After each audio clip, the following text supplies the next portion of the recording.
नमस्कार दोस्तों, कैसे हैं आप सब। उम्मीद करता हूं आप सब अच्छे होंगे। आज का सेशन बहुत ही महत्वपूर्ण रहने वाला है। सीटेट एग्जाम के लिए बहुत ही कम समय बचा है। तो चलिए आज हम लोग सीटेट बाल विकास सीडीपी की हमारी दूसरी क्लास है और ये बहुत ही महत्वपूर्ण प्रैक्टिस सेट है। 30 नंबर का है, सभी प्रीवियस ईयर में पूछे गए प्रश्न हैं। चलिए देखते हैं पहला प्रश्न क्या कहता है। श्रीमती कुमार का पहला बच्चा 10 महीने में चलने लगा। दूसरा बच्चा अब 12 महीने का है और अभी भी नहीं चल पा रहा है। वह दुखी या चिंतित नहीं है। तो ऐसा क्यों है कि वो दुखी और चिंतित नहीं है? अब आप नीचे ऑप्शन पढ़िए और बताइए। तो बच्चे का जो चलने का परफेक्ट समय माना जाता है मनोविज्ञान के अंतर्गत, वो 14 महीने का माना जाता है। कितना माना जाता है? 14 महीने का। तो चलिए देखते हैं क्या क्या है। उनके पति ने कहा है जब वह 14 महीने के नहीं हुए थे, उन्होंने चलना शुरू नहीं किया था, तो उनके पति से या किसी भी बच्चे से तुलना नहीं कर सकते हैं। आप इसको क्रॉस कर दीजिए। वह जानती हैं कि वह जितना अधिक इंतजार करेंगी उतना ही अधिक उसके चलने के लिए पैर मजबूत होंगे। तो ऐसा नहीं है 20 साल तक इंतजार करिए, चलना नहीं सीखेगा तो आपको डॉक्टर को दिखाना पड़ेगा, ऐसा नहीं। इसको कट कर दीजिए। एक पड़ोसी का लड़का भी 18 महीने का है और वह अभी नहीं चल पा रहा है, तो उसको कोई प्रॉब्लम होगी, क्योंकि मनोविज्ञान मानता है कि 14 महीने में बच्चा चलने लगता है। अगर 14 महीने तक नहीं चलता है तो फिर आपको डॉक्टर के पास जाना पड़ेगा। वह जानती है कि चलने के विकास के लिए अभी वह सामान्य समय अवधि के अंदर है। एकदम परफेक्ट है। वह एक सामान्य समय अवधि जो बच्चे की चलने की होती है वो 14 महीने में होती है, तो वो अभी समय अवधि के अंदर है। डी आंसर हमारा सही हो जाएगा, एकदम परफेक्ट आंसर हो जाएगा। अगले प्रश्न को देखते हैं। आपको क्या करना है, सिर्फ ऑप्शन को अच्छी तरीके से पढ़ना है, अपने आप ही ऑप्शन को काटना सीख लेना है, पॉजिटिव वर्ड नेगेटिव वर्ड। उसके बाद आप फटाक से प्रश्नों को करेंगे। बहुत ही सरल है सीटेट का पेपर, 120 एकदम नॉर्मल है। चलिए देखते हैं। निम्नलिखित में से किस ग्रंथि को मुख्य अधिकारी ग्रंथि कहा जाता है? तो पीयूष ग्रंथि को अधिकारी ग्रंथि कहा जाता है। क्यों कहा जाता है? क्योंकि यह सभी ग्रंथियों को नियंत्रित एवं निर्देशित करती है। पीयूष ग्रंथि क्या करती है?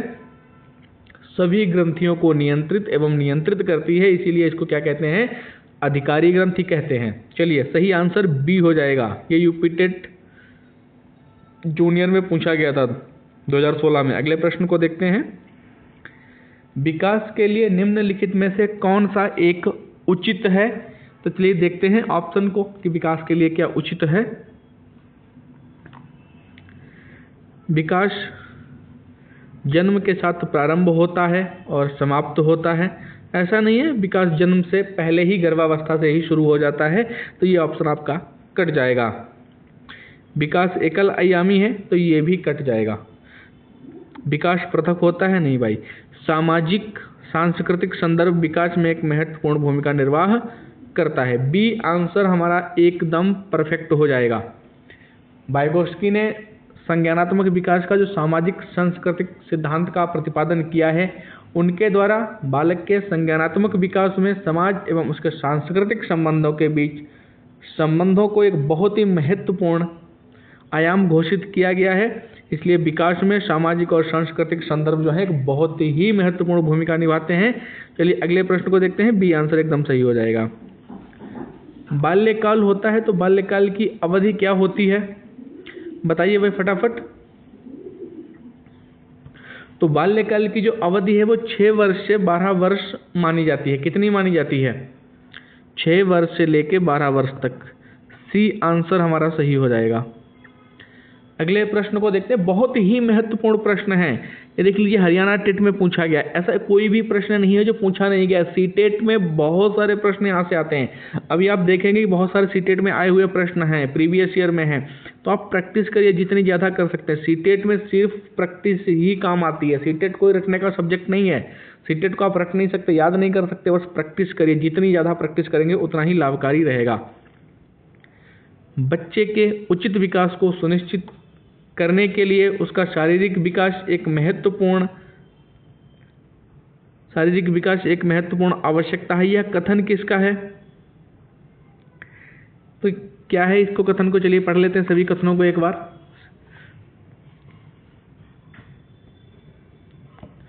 सही है, क्योंकि विकास क्रम में शारीरिक विकास सबसे पहले स्थान पर आता है। अगला क्या है?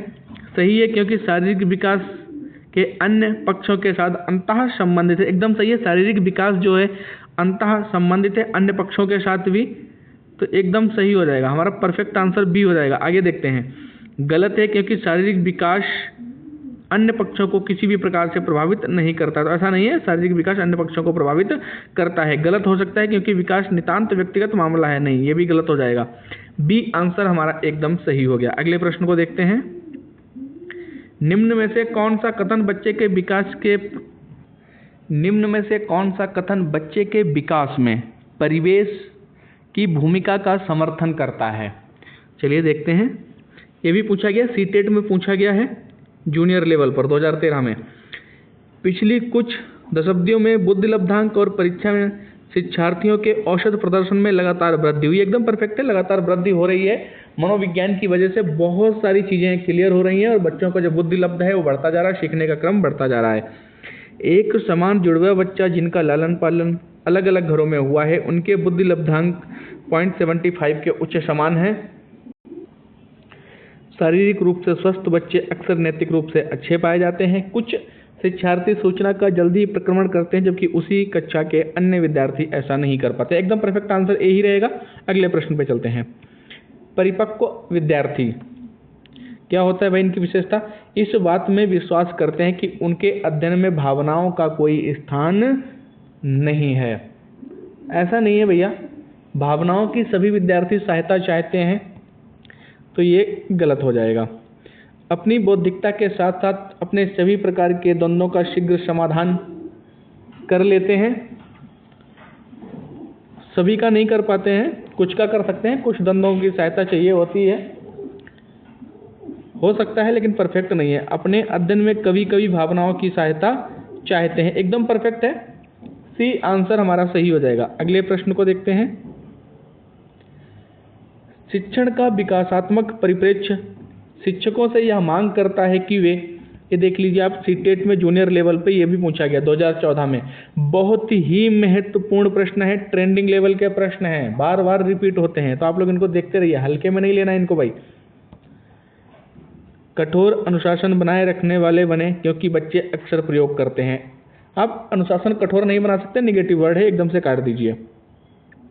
विकासात्मक कारकों के ज्ञान के अनुसार अनुदेशन युक्तियों का अनुकूलन करें। एकदम सही है, हो सकता है। आगे देखते हैं, इससे अच्छा भी कोई है क्या? विभिन्न विकासात्मक अवस्था वाले बच्चों के साथ समान रूप से व्यवहार करें। ऐसा नहीं है, विभिन्न विकासात्मक अवस्थाओं वाले भिन्न भिन्न बच्चों से कैसा है व्यवहार समान नहीं हो सकता है। किसी को अधिक समय देना पड़ेगा, किसी को समझाने के लिए अलग तरीके अपनाने पड़ेंगे। इस प्रकार का अधिगम उपलब्ध कराएं, जिसका परिणाम केवल ये निगेटिव वर्ड हो गया, देखते ही काट दीजिए। सही आंसर बी हो जाएगा। अगले प्रश्न को देखते हैं। निम्नलिखित में से कौन सा आयु समूह पूर्ववर्ती बाल्यावस्था श्रेणी के अंतर्गत आता है? तो 9 से 12 वर्ष का जो समय होता है, ये किसके अंतर्गत आता है? पूर्ववर्ती बाल्यावस्था श्रेणी के अंतर्गत आता है। चलिए अगले प्रश्न को देखते हैं। आप लोग कोई वीडियो मिस मत करिए, सीटेट में जिम्मेदारी है कि आप 120 प्लस स्कोर करके ही आएंगे। बस आप कोई वीडियो मिस मत करिए, आराम से देखते चलिए, प्रश्नों को समझते चलिए और प्रैक्टिस खुद भी करिए। और मैं जितनी प्रैक्टिस हो सकती है उतनी मैं खुद कराने की कोशिश करूंगा, अधिक से अधिक। ये भी देखिए आप, सीटेट में पूछा गया है, पीआईटी में पूछा गया है 22 फरवरी 2015 को। निम्नलिखित में से कौन सा बच्चों के संवेगात्मक विकास के लिए सर्वाधिक उपयुक्त है? बताइए भाई, सबसे उपयुक्त बताना है आपको। कक्षा का अधिकारवादी परिवेश नहीं भाई, कक्षा का नियंत्रित परिवेश नहीं, निगेटिव। अध्यापकों की कोई भी सही भागीदारी नहीं, क्योंकि माता पिता का कर नहीं भाई, कट जाएंगे। कक्षा का प्रजातांत्रिक परिवेश एकदम सही हो जाएगा। ए आंसर हमारा एकदम सही हो जाएगा। चलिए अगले प्रश्न को देखते हैं। निम्नलिखित में से कौन सा कथन विकास और अधिगम के बीच संबंध को सर्वश्रेष्ठ रूप से जोड़ता है? देखिए ये कितनी बार प्रश्न पूछा गया है, डीएसएसबी पीआरटी में पूछा गया है, सीटेट में पूछा गया है, ये बहुत बार प्रश्न पूछे जा रहे हैं भाई। आप इनको बहुत अच्छी तरीके से सॉल्व करते हो। चलिए समझते हुए चलिए। कौन सा कथन विकास और अधिगम के बीच संबंध को सर्वश्रेष्ठ रूप से जोड़ता है, ये आपको बताना है। विकास अधिगम से स्वतंत्र है? नहीं भाई। अधिगम विकास के पीछे रहता है? नहीं। अधिगम और विकास समानार्थक परिभाषित शब्द हैं? ऐसा भी नहीं है। अधिगम और विकास एक जटिल तरीके से अंतः संबंधित हैं। एकदम परफेक्ट है। अधिगम और विकास एक जटिल तरीके से अंतः संबंधित हैं। डी आंसर हमारा सही हो जाएगा। अगले प्रश्न को देखते हैं। चरित्र का विकास होता है, कैसे होता है? इच्छा शक्ति के द्वारा, एकदम सही है। वर्ताव एवं व्यवहार द्वारा, अगर आप ऐसा व्यवहार करते हैं या बच्चे के आसपास ऐसा व्यवहार किया जाता है तो स्वाभाविक है उसका भी व्यवहार चेंज होगा। नैतिकता द्वारा, ये भी सही है, तो डी आंसर सही हो जाएगा, उपयुक्त सभी के द्वारा। चलिए अगले प्रश्न को देखते हैं। एक प्रासामान्य 12 वर्ष की आयु के बच्चे में सबसे अधिक क्या होना संभव है? आप लोग बताइए भाई फटाफट। कुल प्रेरक समन्वय में कठिनाई? नहीं भाई। वयस्क को खुश करने के बारे में दुश्चिंता की अनुभूति? नहीं, ऐसा नहीं होता है। अब और यहाँ में उसकी रुचियों को सीमित करना? नहीं, निगेटिव वर्ड हो गया। समकक्षी के अनुमोदन के लिए बेचैनी? एकदम परफेक्ट है। सभी विद्यार्थी ये लगभग में होता है कि अपने समकक्षी की सहायता, मदद, अनुमोदन के लिए बेचैन रहते हैं, तो सही आंसर हमारा डी हो जाएगा। अगले प्रश्न को देखते हैं। अल्पवयस्क बच्चों के अधिगम में अभिभावकों की क्या भूमिका होनी चाहिए? बताइए। ये बहुत ही इंपॉर्टेंट क्वेश्चन है। ये भी पूछा गया है यूपी टेट में 2011 में पूछा गया था। आप बताइए भाई फटाफट। अभिभावकों का कैसा होना चाहिए? एकदम सक्रिय, निषेधात्मक नहीं हो सकता, संवेदनात्मक तो सभी का होता है, उदासीन भी नहीं हो सकता। सी आंसर सही हो जाएगा, अग्र सक्रिय। क्योंकि क्या होता है, वयस्क बच्चों में भटकाव की स्थिति ना उत्पन्न हो, इधर उधर ना भटक जाएं, इसलिए जो माता पिता होते हैं उनको क्या है, अग्र सक्रिय रहना चाहिए। बच्चों को निर्देशन के साथ साथ परामर्श की भी आवश्यकता पड़ती है। जो माँ बाप से अच्छा बच्चों का मित्र कोई भी नहीं हो सकता है, इसलिए अभिभावकों को क्या है, अग्र सक्रिय की भूमिका निभानी चाहिए। एकदम सही है, सी आंसर सही हो जाएगा। बचपन की सांप्रतिक दृष्टिकोण की क्या मान्यता है? बताइए भाई फटाफट। बहुत तरीके से बच्चे प्राप्त वयस्कों के बराबर हो जाते हैं? नहीं, ऐसा कुछ प्रश्न का लेना देना नहीं है। बच्चों को युवा प्राप्त वयस्कों के रूप में सबसे अच्छा माना जाता है? नहीं। बचपना आधारिक रूप से प्रतीक्षा अवधि है? नहीं। बचपन वृद्धि एवं परिवर्तन की एक अनूठी अवधि है। स्टेनले हॉल की परिभाषा आप सभी लोगों को पता होगी, बहुत बार पूछी जाती है, याद होगी बहुत अच्छी तरीके से। बचपन वृद्धि एवं परिवर्तन की एक अनूठी अवधि है। डी आंसर हमारा सही हो जाएगा। स्टेनले हॉल की परिभाषा आप लोग याद करके रखिए। किशोरावस्था कैसी अवधि है? तनाव एवं तूफान की अवस्था है, वो याद करके रखिए। उस परिभाषा से 2 से 3 प्रश्न बनते ही बनते हैं। मैं नोट कराऊंगा उसको, इंपॉर्टेंट पॉइंट्स में अवश्य नोट करवाऊंगा, लेकिन आप लोग भी उसको अपने स्तर पे याद करके रखिए। ये भी देखिए पूछा गया है यूपी टेट पीआई जूनियर में, विकास के किस काल को अत्यधिक दबाव और तनाव का काल कहा गया है?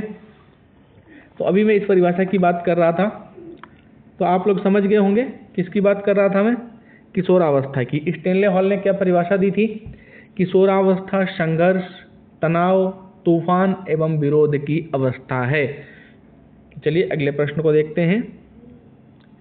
विकास का वही संबंध परिपक्वता से है जो उद्दीपन का किससे है भैया? अनुक्रिया से है? प्रतिक्रिया? एकदम सही है, बी आंसर सही हो जाएगा। विकास का क्रमिक रूप से होता है। विकास कैसे होता है? व्यक्ति का विकास क्रमिक रूप से होता है। जैसे जैसे व्यक्ति का विकास होता है वैसे वैसे उसमें क्या होता है, परिपक्वता भी आती जाती है। चलिए अगले प्रश्न को चलते हैं, देखते हैं। शैशवावस्था में बच्चों के क्रियाकलाप कैसे होते हैं? बताइए भाई फटाफट। तो शैशवावस्था है तो इसमें बहुत ज़्यादा चेंजेस तो नहीं होंगे, संवेगात्मक, संज्ञानात्मक, संरचित कुछ नहीं होगा, मूल प्रवृत्त्यात्मक। शैशवावस्था में बच्चे कैसे होते हैं? सामान्यतः बहुत से मनोवैज्ञानिकों ने जो शैशवावस्था की अवधि है 0 से 6 वर्ष मानी है।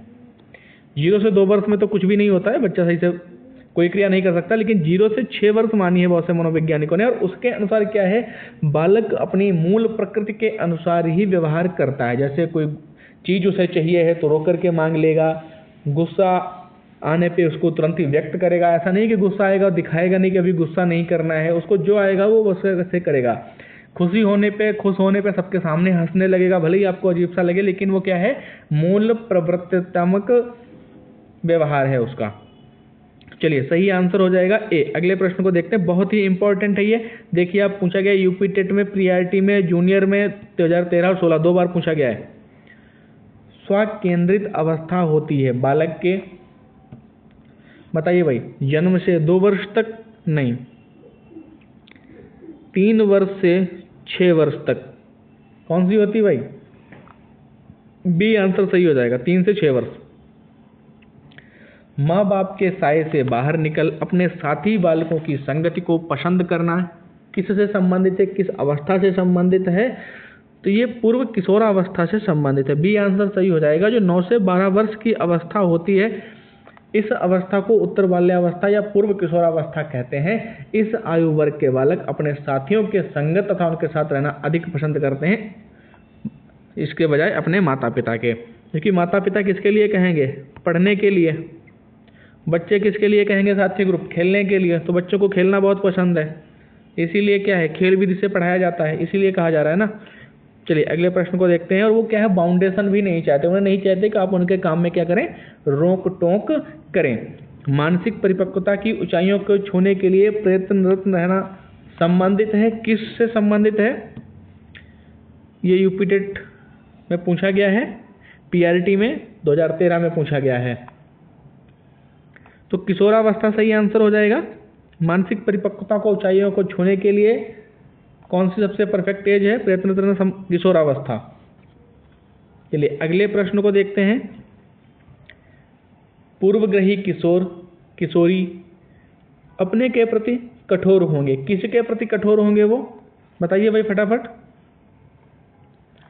तो अपनी समस्या के प्रति, किसके प्रति? समस्या के प्रति। ए आंसर सही हो जाएगा। पूर्वग्रही का तात्पर्य होता है किसी कार्य, व्यवस्था, ज्ञान या व्यक्ति आदि के विषय में पहले से बनी हुई कोई बात या कोई विशेष धारणा जिसका पालन करना होता है। इस प्रकार पूर्वग्रही किशोर या किशोरी अपनी समस्याओं के प्रति कैसे होते हैं? कठोर होते हैं। चलिए अगले प्रश्न पे चलते हैं। बाल्यावस्था की प्रमुख मनोवैज्ञानिक विशेषता क्या है? चलिए बताइए भाई फटाफट। तो बाल्यावस्था में क्या होता है? सामूहिकता की भावना एकदम परफेक्ट है। धार्मिकता का उतना ज़्यादा प्रभाव नहीं होता है। अनुकरणात्मक प्रवृत्ति का अभाव ऐसा नहीं है, अनुकरण तो करते ही हैं। किसका करते हैं? अपने से श्रेष्ठ का। चलिए सही आंसर ए हो जाएगा। अगले प्रश्न को देखते हैं। किशोरावस्था में संवेगों की तीव्रता किस प्रकार प्रकट होती है? बताइए भाई। किशोरावस्था में प्रतिकूल पारिवारिक संबंध एकदम परफेक्ट है। व्यवसाय की समस्या हो जाती है किशोरावस्था तक आते आते। नई परिस्थितियों के साथ समायोजन, ये भी सही है। सही आंसर उपयुक्त सभी डी हो जाएगा। अगले प्रश्न को देखेंगे। सामाजिक प्रत्याशाओं के अनुरूप व्यवहार की योग्यता का अधिगम सामाजिक विकास कहा जाता है। यह कथन किसका है? ये भी यूपी टेट में पूछा गया है 23 फरवरी 2014 को। बहुत ही महत्वपूर्ण प्रश्न है। कथन आते ही आते हैं, कथन आते ही आते। किसका कथन है? ये हरलाख महोदय का है। ए आंसर सही हो जाएगा।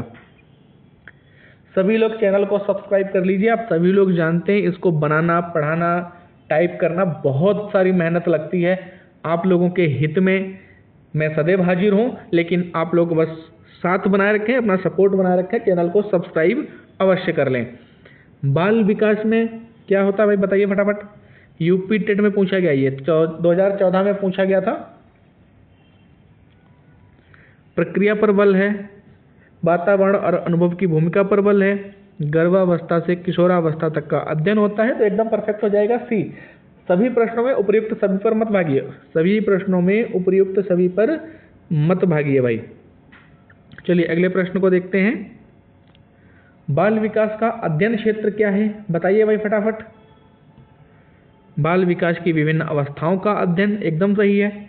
वातावरण पर बाल विकास, वातावरण का बाल विकास पर पड़ने वाला प्रभाव का अध्ययन एकदम सही है, इसका भी अध्ययन होता है। व्यक्तिगत विभिन्नताओं का अध्ययन ये भी होता है। तो यहाँ उपयुक्त तो सभी हो जाएगा। डी आंसर सही हो जाएगा। सर्वाधिक उपयुक्त जीवित रहता है का सिद्धांत किसने दिया है? तो ये आप लोगों ने बहुत पढ़ा है। Survival of the fittest. जो फिट है वो जिंदा रहेगा, जो डर गया वो मर गया। अर्थात डार्विनवाद, डार्विन का क्या था कि समय के साथ साथ वही प्राणी जीवित रहेगा जो अपने आप को उस समय के साथ उन लोगों के साथ समायोजित कर पाएगा, अन्यथा अदर प्राणी क्या है, खत्म हो जाते हैं। बहुत से बच्चे जन्म लेते हैं लेकिन समायोजन नहीं कर पाते हैं। बहुत से पक्षी होते हैं, पशु होते हैं जो ऐसे वातावरण में पैदा हो जाते हैं या पहुंच जाते हैं जहां सर्वाइव नहीं कर पाते हैं, और सर्वाइव वही कर पाता है जो वहां पे श्रेष्ठ होता है। तो ये किसका है बताइए भाई फटाफट। मैंने इसकी ट्रिक भी बताई थी, जो डर गया वो मर गया, तो ये किसका हो जाएगा, डार्विन का हो जाएगा। बी आंसर सही हो जाएगा, डार्विन है भैया, चार्ल्स डार्विन। अगले प्रश्न को देखते हैं, शारीरिक विकास और वृद्धि को क्या कहते हैं? तो शारीरिक विकास और वृद्धि को अभिवृद्धि कहते हैं। बी आंसर सही हो जाएगा। आज के प्रश्नों के श्रृंखला का अंतिम प्रश्न है। कैसी लगे आप लोगों को प्रश्न, कैसे लगी प्रश्नों की श्रृंखला? चैनल को सब्सक्राइब अवश्य करें, कमेंट करके बताएं। विकास की किस अवस्था में बुद्धि का अधिकतम विकास हो जाता है? बताइए भाई फटाफट, बहुत ही इंपॉर्टेंट क्वेश्चन है। तो किशोरावस्था में जो बुद्धि का है अधिकतम विकास हो जाता है। सी आंसर सही हो जाएगा। इसीलिए किशोरावस्था को क्या कहा गया है, संघर्ष, तनाव, तूफान की अवस्था इसीलिए कहा जाता है क्योंकि समायोजन करना थोड़ा सा मुश्किल हो जाता है, क्योंकि बहुत अधिक क्या है, विकास और वृद्धि होती है। दिमाग का अधिकतम विकास होता है, शारीरिक विकास अपने चरम पर होता है। तो चलिए नेक्स्ट प्रश्नों की श्रृंखला के साथ कल फिर मिलेंगे, तब तक के लिए जय हिंद, जय भारत।